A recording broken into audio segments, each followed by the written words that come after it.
Welcome to the Encore Audio Archives YouTube channel. I'm Taper Dave, and this is my channel. I've uploaded hundreds of talks here that I've recorded at meetings in West LA, and I've also recorded conventions starting in 2013. I've got a bunch of those up. And Walt and Mary Murray, the original owners of Encore Audio Archives, started the company in the 80s, and Walt recorded Joe and Charlie's and a bunch of stuff down in Vista, California. My sobriety date is June 20th of 1994. I hope you find something you like, so please like and subscribe to my channel and comment down below. If you want to hear something that I don't have or that you don't see, I'll see that I get it. Anyways, take care and have a great day if you want to. This is a one-speaker meeting. Please welcome our speaker tonight, Candy F.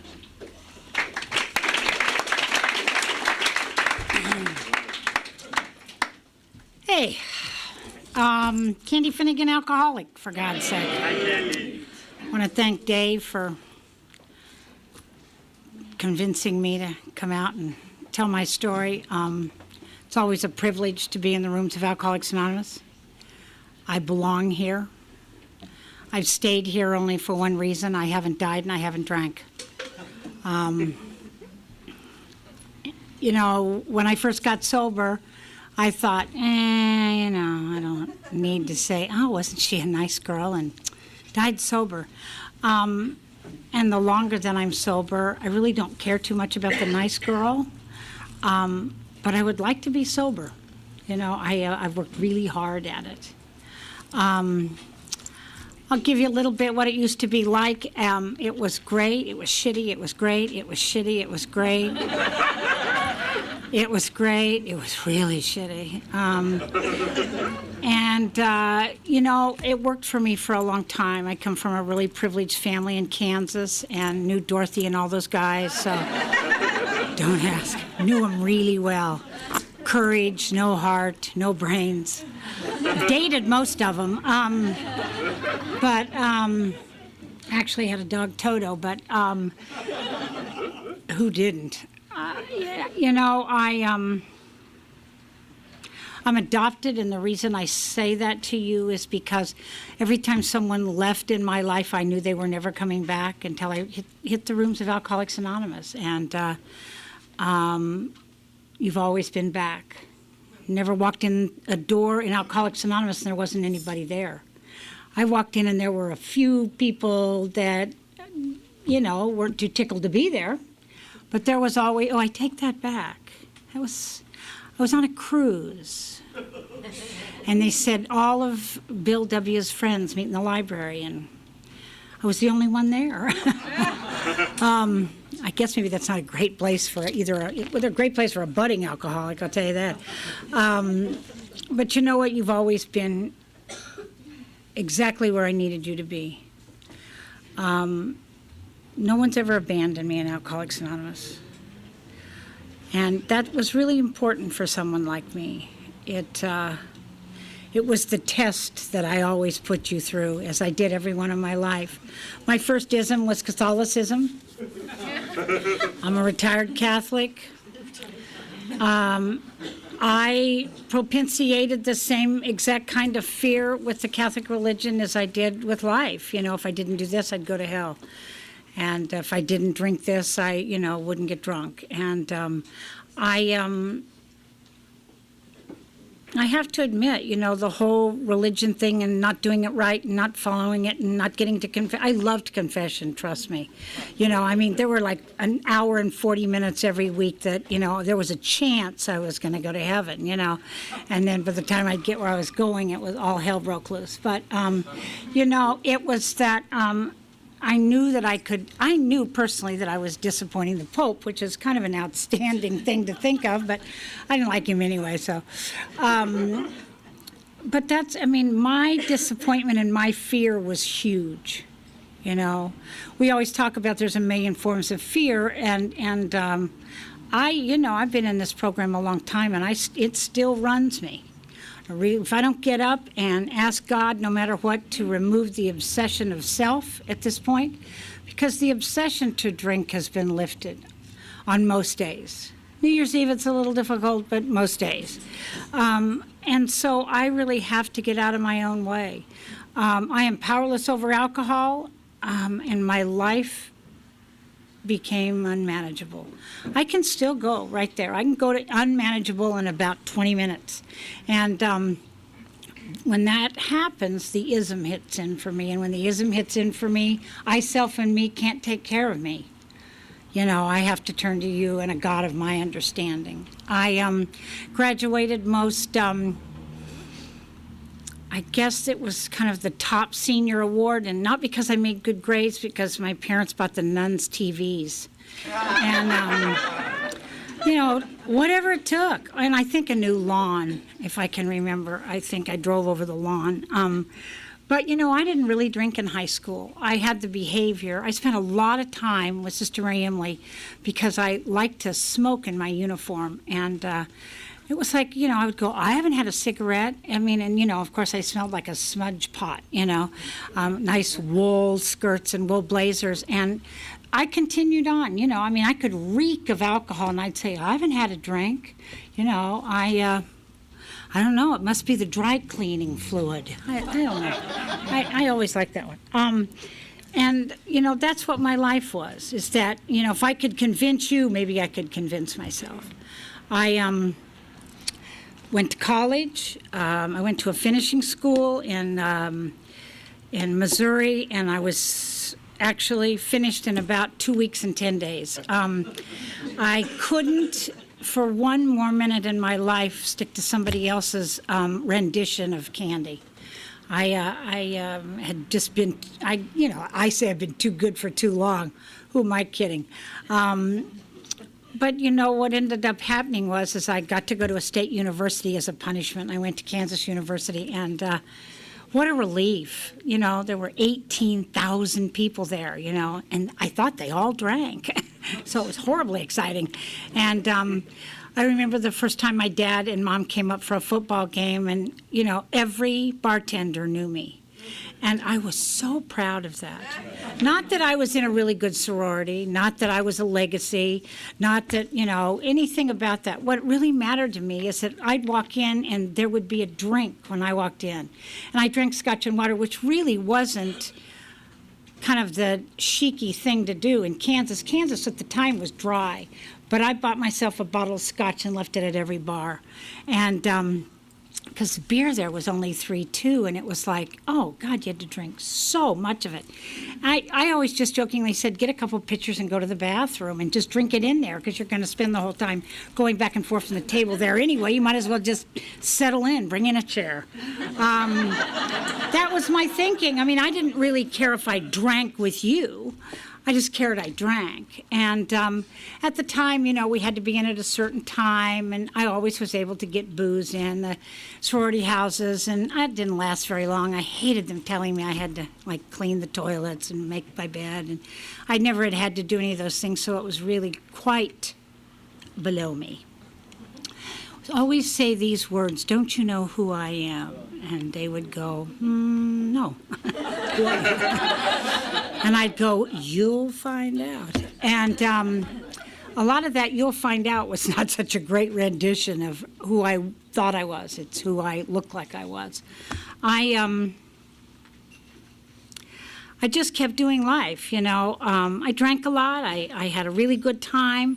I think I smoked a lot of grass. The thing about the grass in Kansas is that Kansas was the leading provider of hemp for World War II, so there's a whole lot of marijuana plants without THC in them. So, you know, it was kind of like smoking oregano, you know. It was like you could get this horrible headache, and I kept saying, I really don't see what all you people see in this, you know. It's like, for God's sakes, I'd rather have a camel, you know. So I was not an experimental drug user. I'm such a control freak that when all of this stuff started having, they go, hey, take this, this tree's gonna walk. I'd go, oh, no, it isn't. You know, because I was always afraid that I'd be the one that wouldn't come back. And, you know, they'd go, oh, no, this is what you do. You just say, I'm gonna be really loaded for 12 hours, and then I'll be fine again. 12 hours? I think not. That's a really long time for me to think that you're in control of my brain. So I I acted like I took drugs. I mean, can you imagine acting like you take acid? I mean, I had to like twirl around and, you know, oh, God, it's like, you know, and listen to music that I hated. And but I would rather do that than not fit in. You know, it was really important for me always to fit in. I met a man when I was in college, and he was an All-American basketball player. And for any of you guys that know about athletics, Kansas University was one of the top basketball schools. And I spotted him, and I thought, not bad. Kind of big man on campus, and I'll try for him. And we're going to celebrate 37 years of marriage in October. So, and of course, but the interesting thing, it's not so interesting that I'm married for that long. Well, I guess it's kind of unnerving, but you know, the most fascinating thing for me is I was in a university with 18,000 people, and I got the alcoholic. Came walking right down campus. I went, not bad. And interestingly, because of his scholarship and stuff, he really wasn't able to drink. And I said, come on, you gotta smoke, buddy, you know. For God's sakes, you gotta own a pair of jeans. Get over yourself. And he ended up being a rock musician. I don't actually think I'm to blame for that, but it, you know, I think that, you know, what ends up happening is we never know what's in front of us.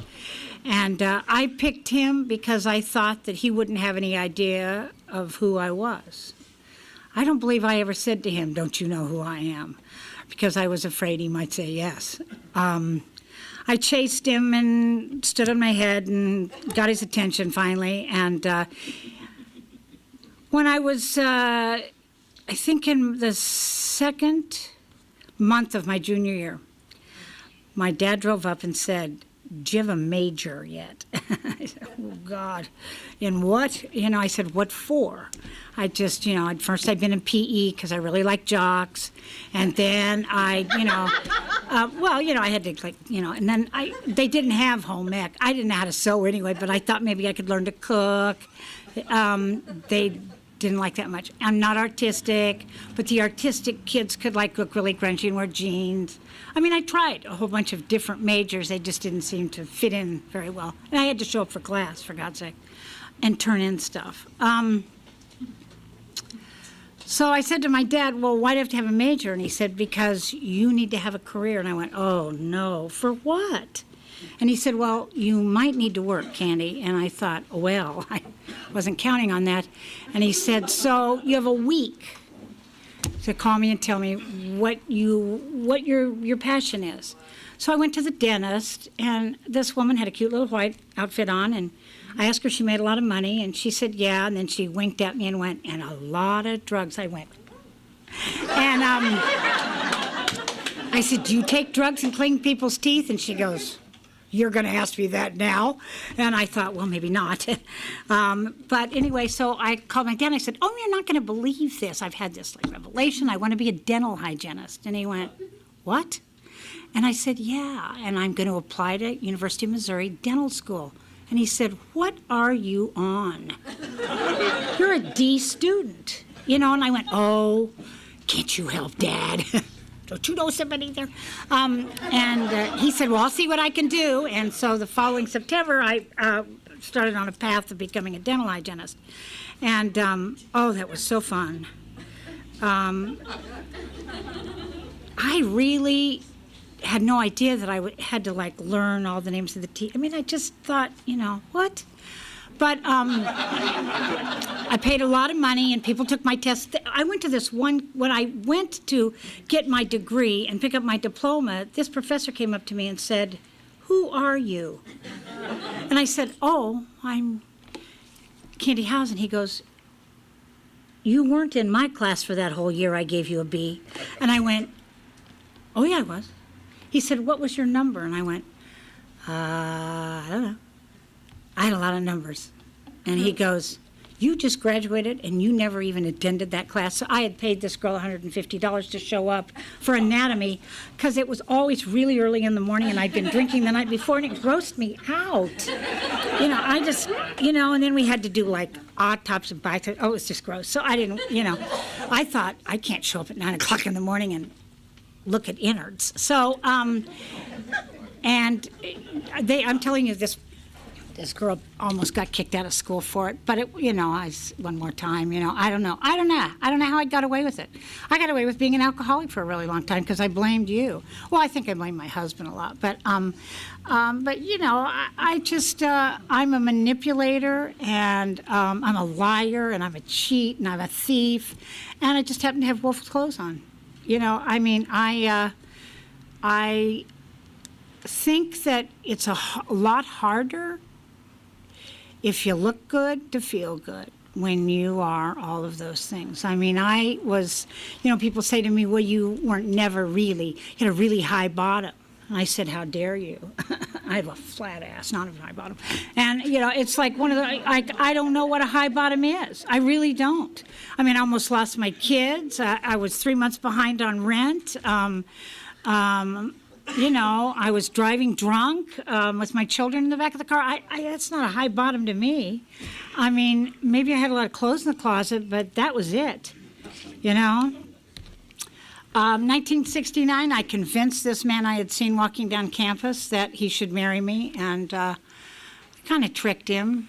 But it was like, at this point, he had been redshirted and had started in on a musical career, and I don't think marriage really looked like it was going to fit in, but I convinced him, if nothing else, it'd be a great party, and we'd all get dressed up, and there'd be a lot of booze, and, we had a beautiful wedding, and I think, many years later, I have to tell you, there are days that I stayed married because I'd had a wedding.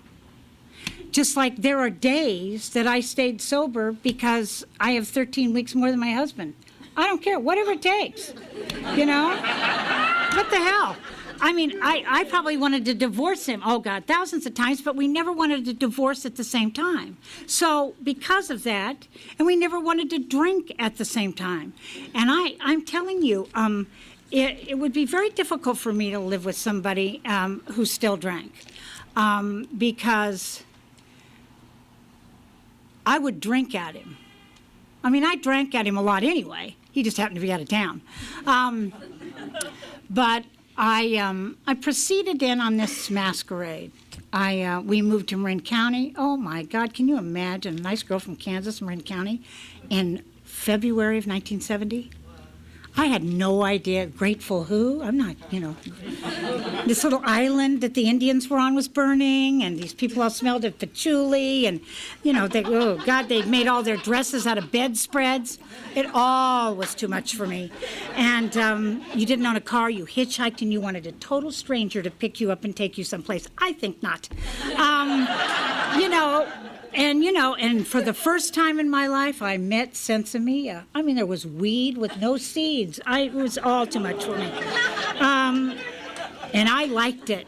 I'm a pothead, I get up in the morning, and go to bed. It just kind of took the edge off.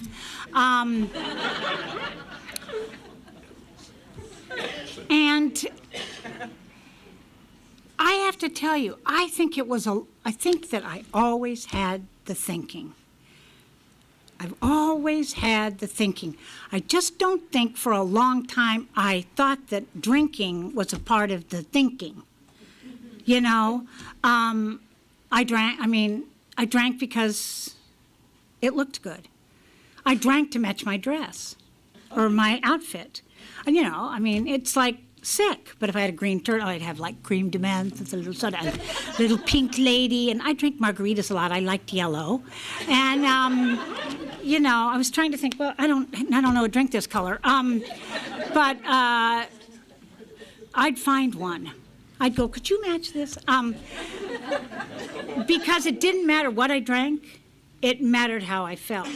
And I had to look good, So at the end of my drinking, I was in the Studio City Park with Foster's in a bag, 2 cigarette butts waiting for my husband to come find me because I'd done all the drugs in the house and all the alcohol. And he was coming home from a session, and it wasn't going to be pretty. I'd been warned about it. And In 1977, you know, I was so blessed. I have a daughter, and I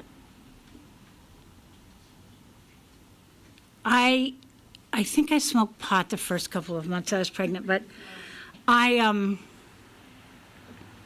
stopped drinking, which was amazing, that I would do something for somebody else that I couldn't do for myself. Now, I will tell you, we lived in the Valley, and I had my daughter at Cedars because they gave you champagne right after the birth. Didn't matter, it was a good hospital. I'd go with my husband, tell him I spilled it and go get me another one, you know. And my daughter has learning differences. You know, a lot of alcoholic kids do, whether you're drinking or not. And I dealt with the shame of that. And I drank more. But I drank in a different way then. You know, she went to the finest little prep school, little things, little kindergartens. And then in '81, I had this magnificent child. I had a son. And, you know, I got sober when my kids were 5 and 3. And my daughter, right before she would go to bed, she'd say, "Are you going to walk to the park and take those bottles? Because I don't want you to leave me alone." And I thought to myself, I can get you up and take you with me, but, you know, and there wasn't anybody home but me, you know, and my 2 kids. That's where it had taken me. It had taken me to places I never dreamed of. I didn't drink in bars. I drank at home, by myself, playing solitaire. My husband always said I never drank alone because I had $400 phone bills, but, you know, I'd start, you know, like in New York and end up in Hawaii, you know. So, but I was miserable. I could be at the Staples Center and be alone. I could be at Dodger Stadium and be alone. I had lost the journey between my head and my heart. On May 1st, 1986, I was hiding in the park, and I promised myself if I got out of there alive, of course I had to go to my dealer's house because who else was up at 4 in the morning, but you know, I went over there and I called the Betty Ford Center, asked for Betty, she wasn't in. I thought she'd be waiting for me. And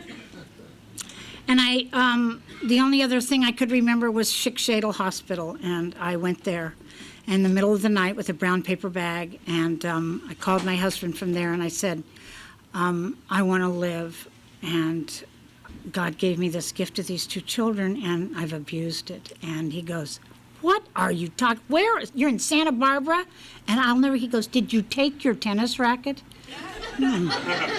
Like we'd been playing tennis, you know. I said, "No, it's in the garage."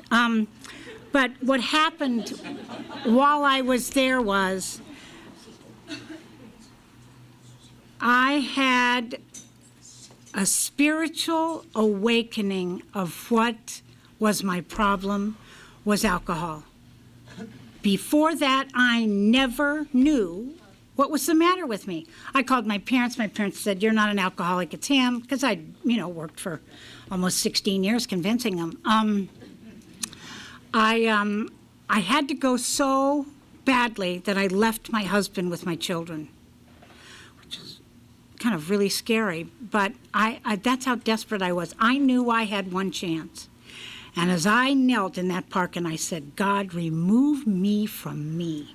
Get me out of the way. I'm going to die. I am going to die." By that time, I'd, you know, walked into plate glass windows that I thought were open. I was carrying boxes of wine around in the car because they didn't rattle.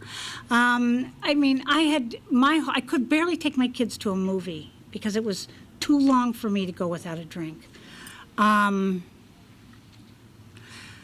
I had hit the level of the liar, the cheat, and the thief. And whether I stole anything from you or not, I stole the truth from my children. I lied to my husband. I lied to everybody that I could get away with. And I was an alcoholic. I'm one of these people that was so relieved to know what was the matter with me. Did I intend to stay? No. I didn't intend to stop drinking. I intended to get sober so I could go back to Kansas and, be treated in the manner that I'm accustomed to. And when I was at this hospital, this doctor came in and slammed the door, and he said, "You got 10 days to read 164 pages. And I said, "Of what?" And he handed me the big book of Alcoholics Anonymous, and it was like a Valium. I'd open the book, follow the same, open the book, follow the same. I said, there's not a chapter in here to the husbands. I don't think this is my book. And to the employee, I've never had a job. And he said, "You read this or you'll die." And I said, "From what?" And he said, "From alcoholism. It's people like you that die because you think you know everything. You don't know shit."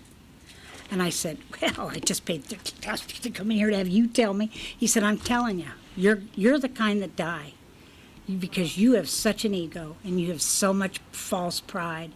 And he said, "And you are so arrogant." And I said, "You're not talking to me, are you? Don't you know who I am?" And out of the mouth came, "Absolutely, you're a drunk woman." And I went, "You're right." This little fantasy life fantasy's always been part of my addiction. I had become a drunk mother, a drunk wife, a drunk friend, a drunk daughter, and it was now my medicine. I didn't drink to match my dress or my outfit. I drank so I could stay on the planet. I left 10 days after I got into treatment, and when I got to my house, there were 3 members of Alcoholics Anonymous. And all 3 of those people are dead today from this disease because by getting me in here and guiding me, they forgot to hear their own words. They weren't teachable anymore. One of them was severely mentally ill, and it was such a stigma in these rooms to take medication. She didn't take it. So that's when my past started. I went back to school. This little dumb girl who spent all of her time, this ADHD kind of maniac kid who spent most of her first through 4th grade in the hallway because I had such bad impulse control, went back, got a master's degree. I do nothing but chemical dependency work. Because there was no one to help my husband and I started a program called MAP with a man called Buddy Arnold, because I called the music union and they said they couldn't help me. And I didn't want anybody else to ever have to call up there and ask for help. Claire Foundation is a rockin' place. One of the reasons is it's one of the few places you can walk in the door and ask for help. There's a new rehab that opened last week, and it's $80,000 a month. And I want to tell you something. Do you think I'd rather go to Claire Foundation or the $80,000? I'd go to Claire Foundation because I have a lot better chance of getting sober and staying sober while I'm around people that are fighting for their life, not fighting for their pocketbook. First day I was home, I walked into Studio 12. The guy, it was a house for the industry, and as I came walking up there, this guy said to me, "You're going to be picking up cigarette butts." And out of my mouth came, "Don't you," he said, "know how to do that?" And I said, "I'll learn." And 20 years later, I got to tell you guys, I still pick up cigarette butts out on the sidewalk. I make coffee. I'm secretary. I thought the best way to really educate my children was I had a women's meeting in my home for 11 years so that my children could hear what recovery, my children weren't afraid of recovery.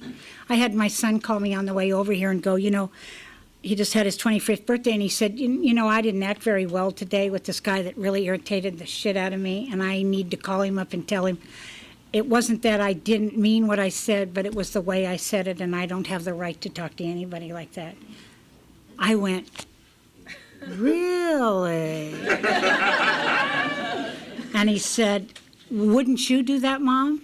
And I thought to myself, the truth is, hell no, not when I was 25. That buddy better come begging to me to be my friend.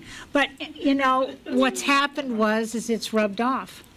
Do my kids smoke pot occasionally and drink? I'm sure they do. But I got to tell you something. They sure know where they'll end up if they take too much of anything. I have a little contract with a few places that they can run right over to. But you know what? I got to tell you something. I think the buck stops here. It isn't because, for me, it's a genetic disease. I came in here telling you, don't mess with me. I came in here telling you that I am somebody. And I was a little adopted girl from an orphanage in the middle of Kansas. I mean, how long did it take me to tell myself the truth? Not very long. I'm writing a book right now. I have it's just so stunning. I mean, I spent most of my grade school asking my dad, how do you spell that? How do you spell that? Well, not because of spell check. I'm writing a book, and I'm writing a definitive book on drug addiction and intervention. I've had the privilege of being involved in the first successful television show that has to do with educating America on addiction. Is it down and dirty and funky? Yeah, it is. But I get the privilege of walking through an airport and having somebody say, I saw that show and, my son did that much meth, and so I knew he was really in trouble, and we got him into rehab. I'm able to do 12-step work that I never dreamed of. Did I set out to do this? Hell no. I suited up and showed up and stayed sober. And what God has put in front of me are all of my gifts. I laugh because, as I said, 36 years later, with a sober member of Alcoholics Anonymous, who, by the way, you'll get to hear his rendition of this next week. We're doing the Mr. and Mrs. 2 weeks up here. And I won't be here because I lived it.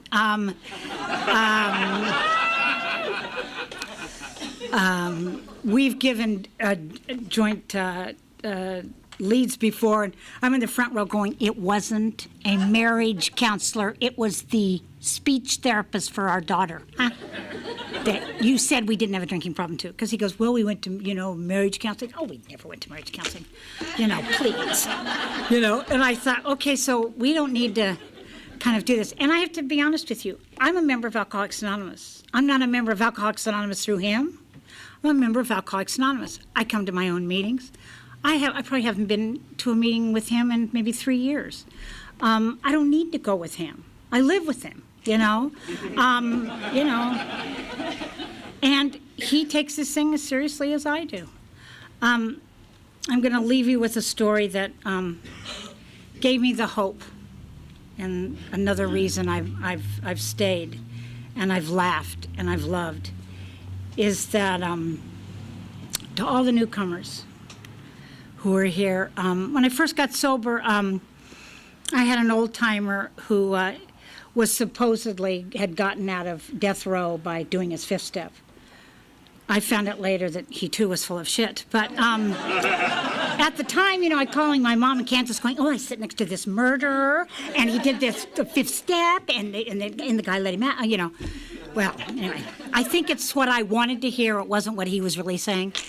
That's kind of been a problem with mine. Anyway, it was one of those things where I had been sober about 7.5 weeks, and my grandmother got really sick, and so it is the first time I'd ever flown sober. I kind of planned my life about where I'd land in Kansas City and have a screwdriver, and the kids would be okay. I'd get them a hot dog, and I could go to the bathroom and come back and pick up another screwdriver on the way to, and I couldn't imagine ever, flying and not drinking. And we flew at the end of June, 1st of July, and it's tornado weather, and we flew out of Denver, and all hell broke loose. I mean, I could see the funnel, which isn't good. And I started screaming, trusting God. I mean, I hadn't been going to meetings too long, but I was trying to do a meeting a day, and this guy had said to me, if you ever get in trouble, no matter where you are, you have somebody make an announcement, whether you're on a plane or an airport or wherever you are, and say, are you a friend of Bill W.'s? I barely knew who Bill W. was myself, but so I rang the bell, and this woman, of course, comes down thinking I'm going to throw up on her, and she goes, brings me these bags, and I went, no. You need to make an announcement, and the announcement needs to say, are there any people here who are friends of Bill W.? And she said, well, do you stand up? Do you see him around here somewhere? And I said, no. I said, it's a code. And she goes, for what? And I said, just say it. And she goes, okay, calm down, because I was getting like, trust in God, really loud, and which kind of made everybody else think we were going to crash. And my children were just paralyzed, on either side of them.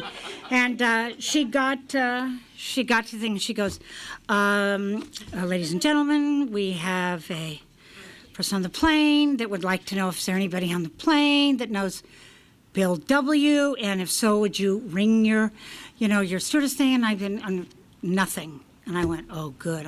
Well, I'm going to drink. Thanks, buddy. And at that, the plane got smooth. The cockpit door opened. Out came the captain.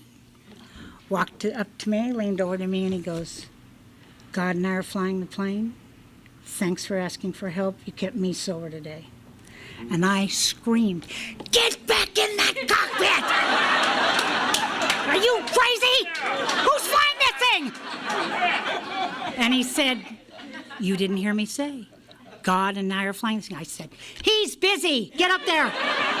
It's keeping me sober. And from that moment on, I've never felt like I ever had to do anything other than ask for help. The doors will open and you'll be there. God bless you.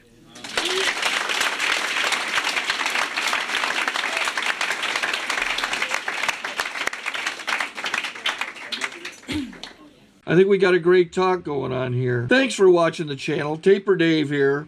Just curious, do you think this is better than Zoom? Okay, this is how I prepare my drone for launching. I like to do it inside the cab of my truck so I'm not standing outside in the weather. To install the joysticks for control, up and down, right and left, powered on. I have an Android phone that I use to connect it to the drone with, and it's actually controlled through the iPhone, through an app. Oops, wrong way. It's actually controlled through the iPhone, or through this Android phone, through the app. It's actually controlled through the Android phone, through an app, and you connect it through this short connection right here.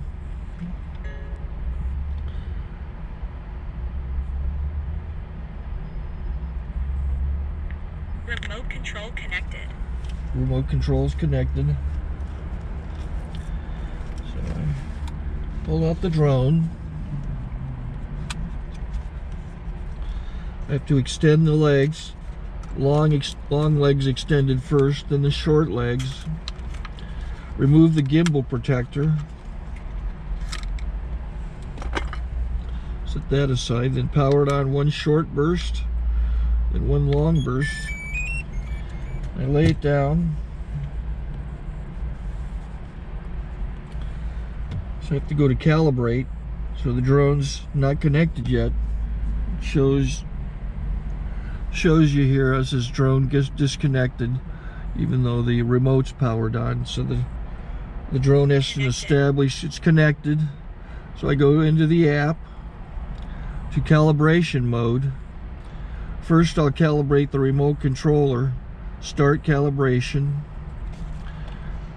Out, in, oop, out, in, up, down. And then this little wheel is to control the gimbal. So it's calibrated. Go to gimbal calibration, start calibration, and then it calibrates the gimbal. what that shows up. The gimbal's moving all over the place. Changes, you can see it on the video. And I'm calibrated to take off. It's acquired 7 satellites at the moment. There are 26 satellites up in the sky, which it has to acquire before you can take off. So it's connected. It's got enough satellites. This is white. I can go to press this little arrow button, swipe right to take off, and it would start the motors if I slid this to the right, but I'll wait till I get outside. Don't want to do it inside.